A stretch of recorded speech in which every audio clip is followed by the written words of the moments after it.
Bismillahirrahmanirrahim.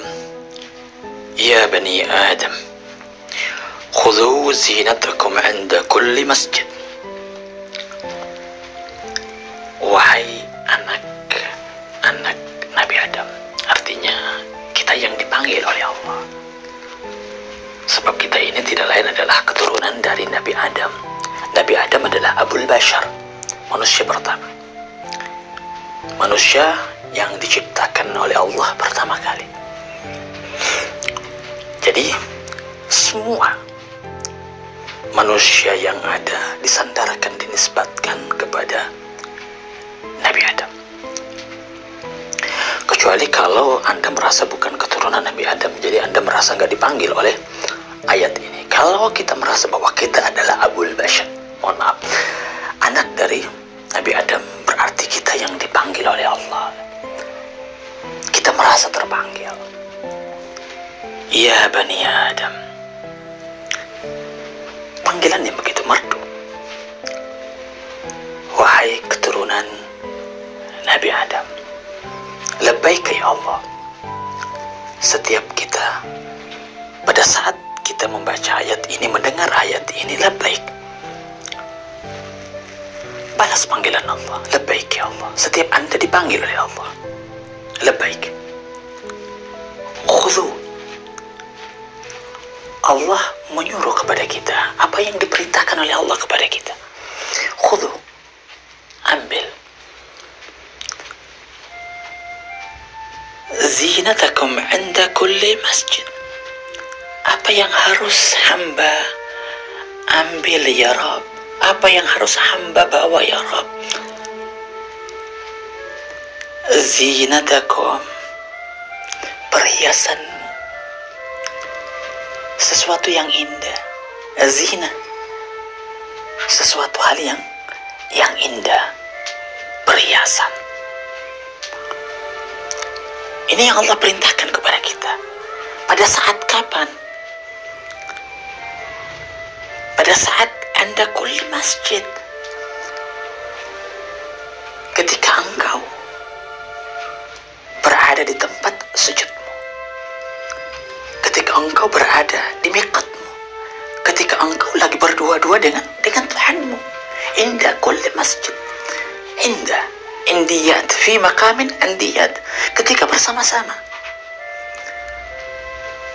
Ini memberi makna kepada kita bahwa pada saat kita lagi berdua-dua bersama-sama,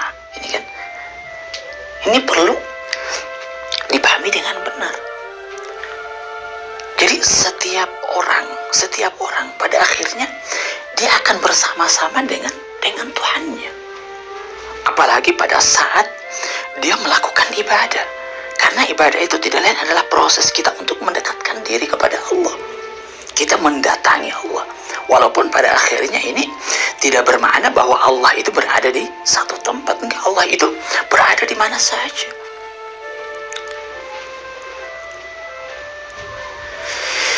Tapi keberadaan Allah itu pada akhirnya disesuaikan dengan derajat kita, derajat hamba.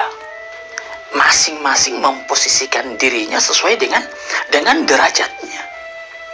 Allah itu akan hadir sesuai dengan posisi kita, keadaan diri kita. Potensi kita yang menentukan kehadiran Allah. Allah nggak mungkin bisa hadir kepada seseorang kalau kemudian dia sendiri tidak menginginkan kehadiran Allah, atau dia sendiri hanya menyediakan tempat yang begitu kecil, maka Allah pun akan hadir sekecil itu. Misalnya gini ya, ini permisalan aja untuk mendekatkan pemahaman kita. Seperti bandara. Bandara pada hakikatnya itu dibuat untuk menerima pesawat datang.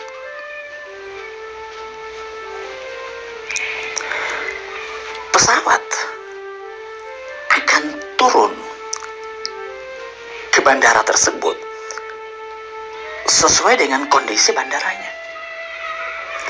Kalau bandaranya kecil, maka yang bisa datang ke bandara tersebut hanya pesawat-pesawat kecil aja. Kalau pesawatnya rusak, apakah pesawat bisa masuk? Enggak. Pesawat akan pergi. Dia nggak akan masuk ke situ. Kalau pesawatnya gede, wah, mohon maaf, kalau bandaranya gede, bagus lagi. Yang masuk pasti pesawat gede. Lalu bandara kita ini mana? Ya hati kita. Hati ini tidak lain adalah tempat kita untuk berjumpa dengan Allah, tempat kita untuk bersama-sama dengan Allah. Disinilah kemudian Allah akan hadir kepada hamba-hambanya. Dan Allah yang tidak lain adalah hati yang merupakan rumah Allah, Baitullah.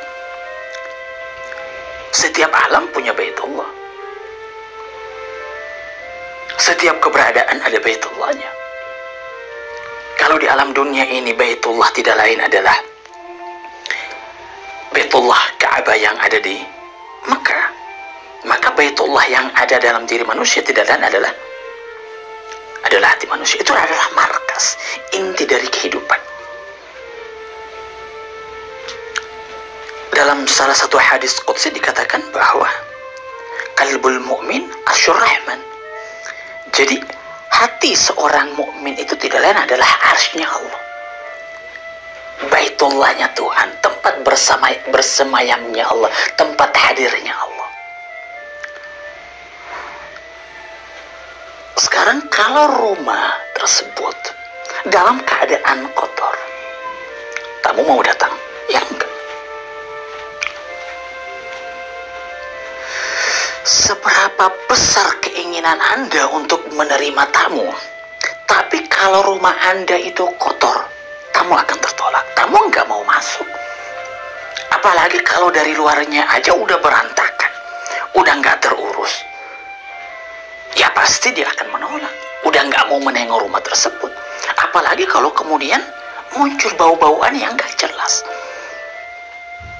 Ribuan kilo baunya udah menyengat. Ya bagaimana orang mau mendekat? Makanya dalam salah satu hadis dikatakan bahwa rumah yang di dalamnya ada anjing itu tidak akan dimasukin oleh malaikat. Ini maknanya luas. Kita bisa tarik ke makna yang lebih dalam. Kita tidak meninggalkan makna zahirnya bahwa iya, makna fikihnya jelas, oke, kita nggak mau permasalahkan itu. Tetapi makna hakikatnya apa? Makna batinnya apa? Hakikatnya bahwa rumah yang masih ada unsur-unsur kebinatangannya, nafsu hayawaniyanya masih ada, yang nggak mungkin akan didatangi oleh para malaikat. Malaikat Jibril yang merupakan simbol dari ilmu nggak akan datang. Nggak akan datang.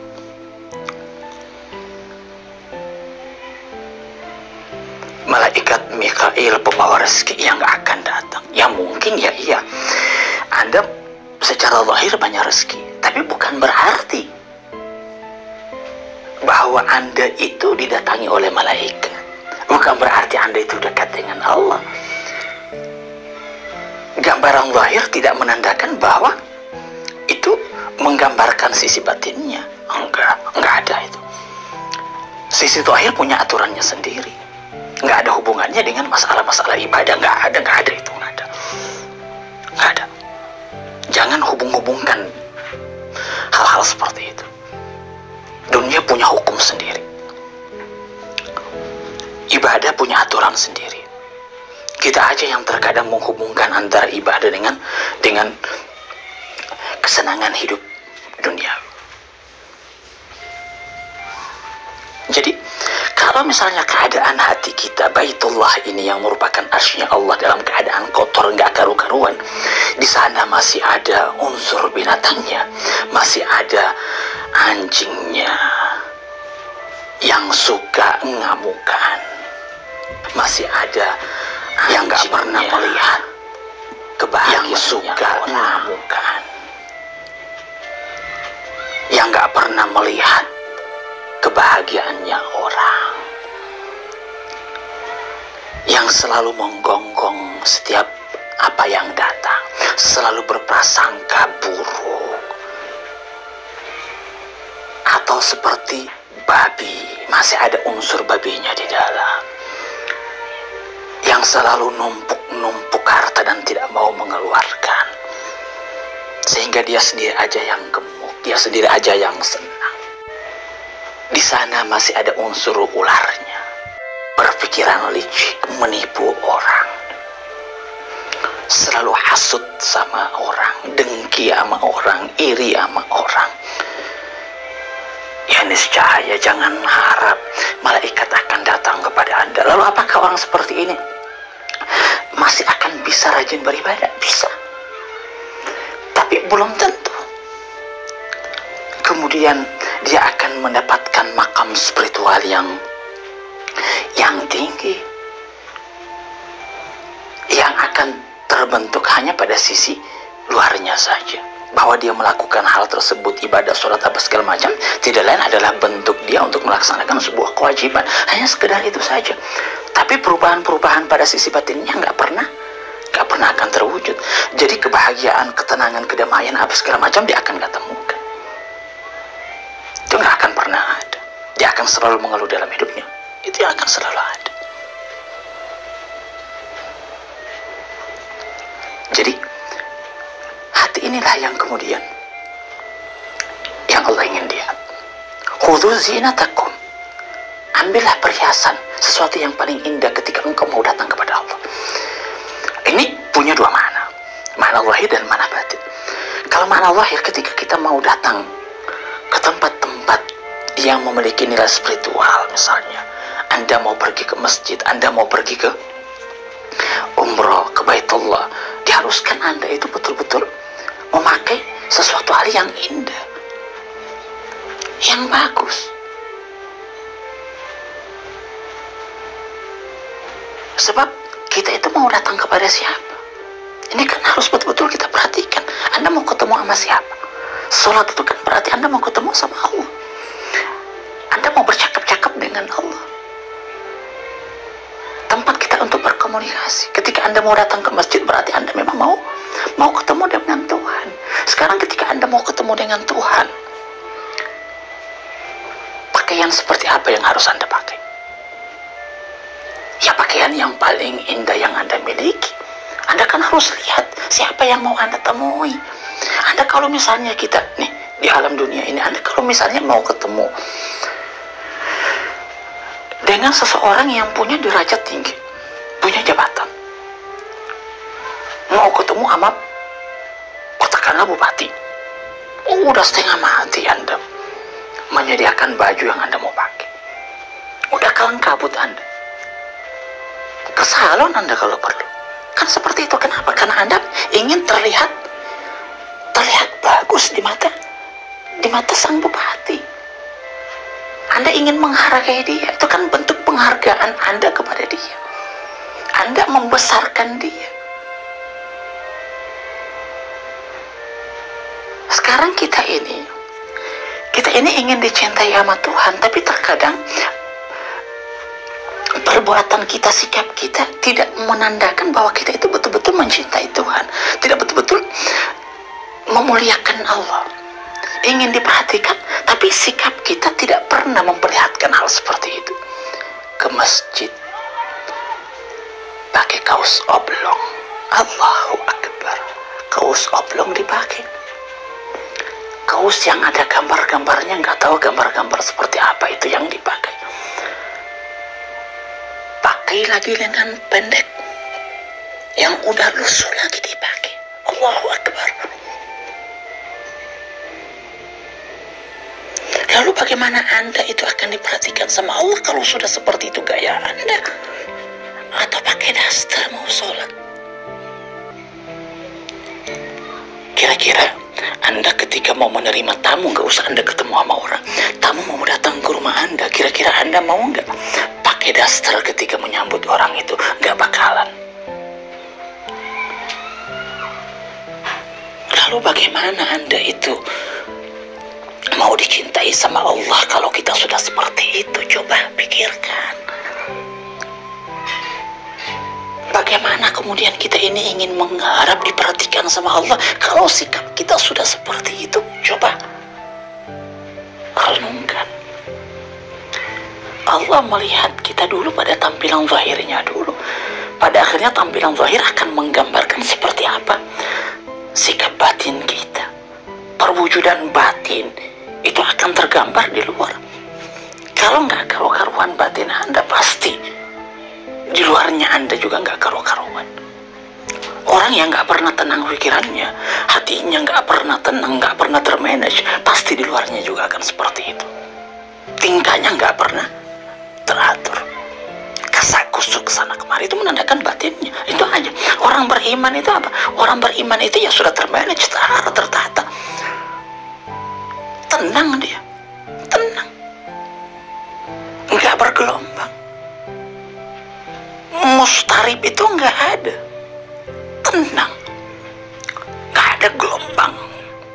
Makanya ketika nggak ada gelombang, Anda betul-betul berada di dalam ketenangan yang begitu luar biasa, mutmain. Nah ini kan mutmain, ya Tuhan nafsul mutmain. Makanya ini dipanggil sama Allah orang-orang mutmain. Ketika Anda dalam keadaan mutmain, Anda bisa melihat apa yang Anda lihat. Tatapan mata Anda itu betul-betul tertuju kepada sesuatu yang Anda tatap. Sekarang coba kalau Anda bergelombang nggak tenang, Anda nggak bisa melihat naik turun, nggak tertatap apa yang Anda ingin. Tetap begitu juga dengan batin kita. Batin kita kalau dalam keadaan nggak karu-karuan, nggak tenang, nggak stabil, yang nggak bisa Anda menatap sesuatu, bahkan bisa menerima sesuatu. Harus tenang dulu. Khudhu zinatakum, ambil perhiasanmu yang terindah, ambil. Nikmat punya Allah, Allah berikan kepada Anda. Tapi ketika Anda udah mau ketemu dengan Allah, Anda sikinya minta Allah ampun, kikirnya luar biasa, Allah Akbar untuk Allah. Tapi kalau untuk kehidupan sehari-harinya, Masya Allah, luar biasa. Terkadang gak sadar berapa banyaknya yang dia udah keluarkan untuk makannya saja. Untuk makan siangnya aja udah luar biasa, bisa juta-jutaan dihabiskan. Untuk numpuk ini, numpuk itu, apa segala macam. Coba lihat sepatunya berapa banyak ditumpuk, nggak dipakai sama dia. Untuk apa? Perhiasan Allah. Tapi ketika udah mau ketemu sama Allah, Allahu Akbar, harga yang 100.000 yang dia pakai. Coba, ini harus betul-betul kita pikirkan. Allah lihat itu dulu kepada kita. Nggak usah batin kita dulu, nggak usah tuh nanti urusan kedua. Dari situ, kalau Allah udah lihat betul-betul kita itu merindukan Allah, kita itu ingin ketemu sama Allah, kan akan terlihat di situ. Kita akan betul-betul mempersiapkan diri kita. Oh iya, saya ini mau ketemu dengan Allah. Sudah azan berkumandang. Waduh, dia udah nggak tenang. Dia apa kira-kira yang mau saya persiapkan? Dia memikirkan yang mau dia temui ini, Allah katakanlah seperti itu. Apa yang diinginkan dari saya? Apa yang harus saya pakai? Anda bingung. Sekian banyak baju Anda, ya Allah, kira-kira baju mana nih? Kan kayak gitu, kita mengandaikan aja. Kira-kira yang mana, ya Allah, bingung. Ada sepatu Anda, kira-kira yang mana yang harus Anda pakai nih? Yang terindah yang Anda persiapkan, Anda pakai. Sambil mengharap, ya Allah, terima saya. Nih yang paling terindah yang saya punya. Anda perlihatkan itu kepada Allah. Nah, kalau sudah ini, kita benar-benar jaga, insya Allah sisi batinnya pun akan terjaga. Khudhu zinatakum. Dari sisi batinnya apa? Nah, ini berurusan dengan hati ini. Oh, ini udah paling berat ini, udah susah minta ampun ini. Sebab pada Allah, akhirnya Allah itu hanya mau menerima yang bersih. Innama yataqabbalallahu minal muttaqin. Muttaqin itu yang suci, yang bersih, yang gak ada kotoran di dalamnya. Illa man atallaha biqalbin salim. Itu orang-orang yang punya kalbun salim, yang mau diterima sama Allah. Ketika ditanya, ma huwa qalbun salim, apa itu kalbun salim? Dikatakan bahwa kalbun salim itu ketika tidak ada selain Allah di dalam hatimu, nggak ada. Ketika ada selain Allah di dalam hatimu, sakat, kamu akan jatuh, kamu nggak akan diterima, tertolak kamu. Makanya dalam salah satu hadis dikatakan bahwa kalau orang itu masih punya sifat sombong sekecil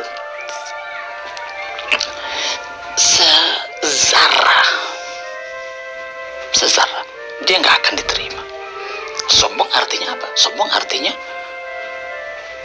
merasa bahwa diri itu ada, menduakan Allah, merasa bahwa dia segala-galanya. Allah akan tolak. Makanya ketika sifat-sifat ini masih ada di dalam diri kita, kita akan ditolak oleh Allah. Hasud harus dibuang, iri harus dibuang, sifat kikir harus dibuang. Khudhu zinatakum, lihat hatimu. Nih hati yang mau ketemu dengan Allah. Perhatikan hati kamu itu seperti apa.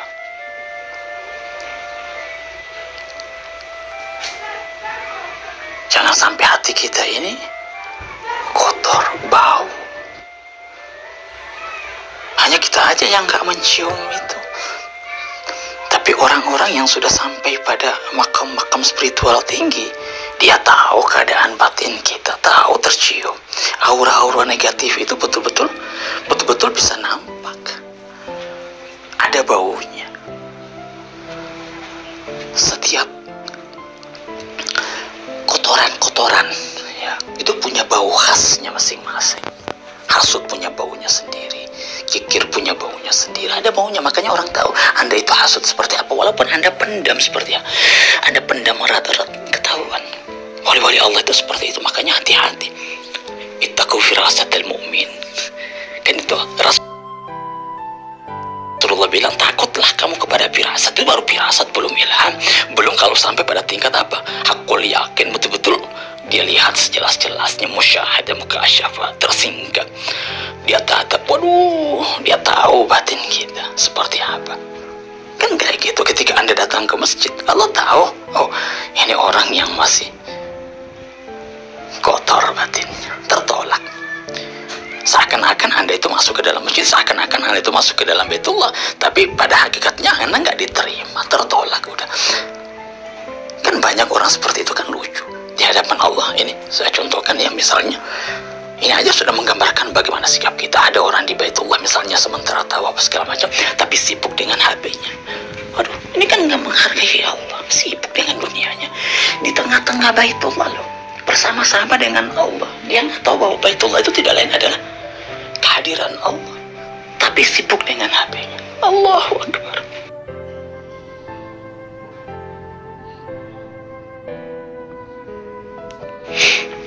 Atau di dalam masjid, sibuk dengan masalah-masalah duniawi, sibuk dengan masalah duniawi.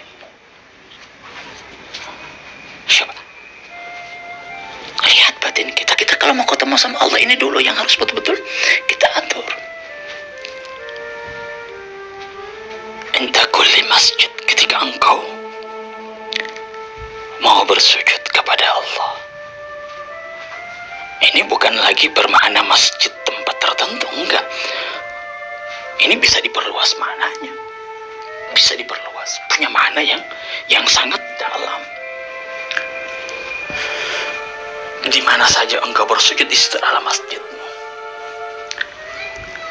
Bagi hamba Allah yang melihat bahwa alam dunia ini tidak lain adalah mahdarnya Allah, tempat kehadirannya Allah, tempat manifestasinya Allah, maka alam dunia dan alam semesta tidak lain adalah tempatnya untuk bersujud kepada Allah. Semua adalah tempat sujudnya. Alam adalah alam yang suci baginya. Alam yang suci, nggak ada kotoran baginya. Makanya dia nggak mau memaki. Makanya kenapa para wali-wali Allah nggak pernah memaki? Kenapa? Karena dilihat bahwa alam ini tidak adalah tempat mahdarnya Allah, kehadirannya Allah, harus dijaga, harus dipelihara. Nggak bisa memaki, nggak bisa dikotori, nggak bisa dinajisin, nggak bisa. Dia jaga itu, sujud dia. Semua panca inderanya, batin dan zahir itu sujud kepada Allah. Tangannya sujud, kakinya sujud, matanya sujud, semuanya sujud, hanya tertuju kepada Allah. Itu. Makanya orang-orang yang sudah sampai pada makam spiritual yang sangat luar biasa, para kekasih-kekasih Allah, waliullah, mereka selalu dalam keadaan sholat di mana saja. Daimun. Sholat bukan lagi dalam bentuk gerakan-gerakan, enggak. Ini bisa ditarik lebih luas lagi maknanya. Sholat tidak adalah proses kita untuk dekat komunikasi dengan Allah, dan semua tempat adalah tempat kita untuk komunikasi, memperlihatkan siapa kita sebenarnya. Itu, ini aku ya Allah, tempat kamu berjumpa, tempat kamu untuk menatap Allah. Itu masjid kita, tempat sujud kita. Dunia ini adalah tempat kita untuk sujud, tempat kita untuk menundukkan diri kita, tempat kita untuk menghamba di hadapan Allah, memperlihatkan kelemahan, kekurangan kita, ketidakberdayaan kita. Itu tempat sujud kita. Oke, demikian. Mudah-mudahan bisa Anda pahami tentang makna ayat ini. Setiap ayat punya dua makna, makna zahir dan makna batin. Sisi hakikatnya jangan Anda lupakan. Jangan Anda hanya memperbesar dan memperhatikan sisi zahirnya, tapi kemudian melupakan sisi batinnya. Ini sangat penting, dan yang menentukan proses kita untuk bisa dekat dengan Allah tidak hanya sisi batin kita, pemahaman hakikat kita. Di sanalah penentuan derajat dekat tidaknya kita di sisi Allah. Batin kita, kalbun kita. Ini yang harus betul